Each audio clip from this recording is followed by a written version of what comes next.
ঠাকুরকে যে স্নান করানো হয়েছে সেই স্নান করানোর ভিডিওটা মা স্নান করিয়েছে। আমি ইচ্ছা করলে আজকে তুলতে পারতাম, কিন্তু আমি ওই নতুন ঘরে ছিলাম আমাদের, তাই তুলতে পারিনি।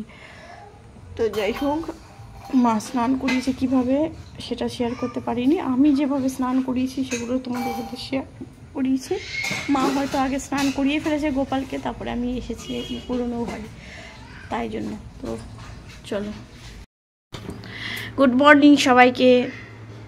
আমার মা দেখো বৃহস্পতিবার আজকে পুজো দিচ্ছে। এখন মা প্রদীপ জ্বালাচ্ছে, দেখো প্রদীপ আর ধূপকাঠি জ্বালাচ্ছে। এখানে বৃহস্পতিবার, এই দেখো মা সব পুজো দেওয়া শুরু করেছে সবে। ওই যে সব ঠাকুরকে ফুল দেওয়া হয়ে গেছে, দোপাটি ফুল, জবা ফুল, লাল ফুল, নীল ফুল, হলুদ ফুল, সবুজ ফুল, ওই যে গোলাপ ফুল।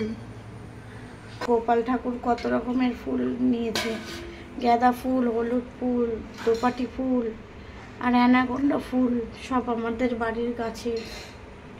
লাড্ডু দিয়ে দিচ্ছে, আস্তে আস্তে সবাইকে দিচ্ছে।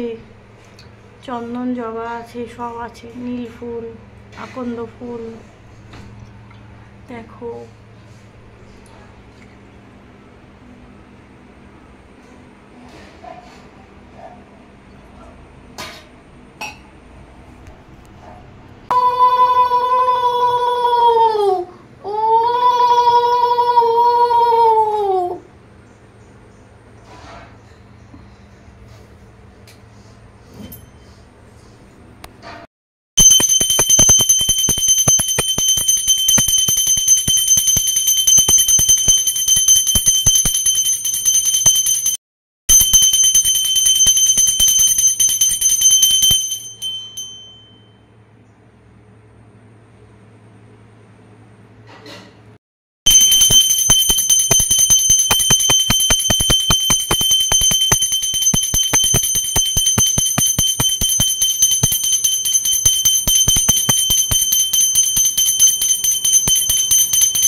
নমো বিষ্ণু, নমো বিষ্ণু, নমো বিষ্ণু।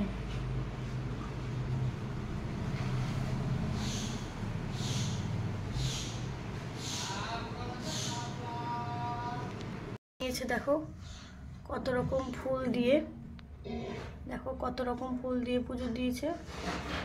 গরম তো, তাই কানের আর গলার পরায়নি, বাসি দিয়েছে আর ময়ূরের পালক, মুকুট। কিছুক্ষণ পর মুকুটটাও খুলে দেওয়া হবে। এদিকে প্রদীপ জ্বলছে, ধূপকাঠি জ্বলছে, খেতে দিয়েছে মা সবাইকে। আজকে বৃহস্পতিবার, বৃহস্পতিবারে দেখো মা কি সুন্দর আমসরা মানে আম্রপল্লব, বেলপাতা, ধান, দুব্বো, তুলসী, সরি বেলপাতা, ধান, দুব্বো, আমসরা, পান, সুপুরি সব দিয়েছে ঘটে। সবার হাতে একটা করে হলুদ ফুল দিয়েছে। এই যে গণেশ ঠাকুর, শিব ঠাকুর, সরস্বতী ঠাকুর সব। তো মা পুজো দিয়েছে, আজকে পুজো দেওয়া কমপ্লিট।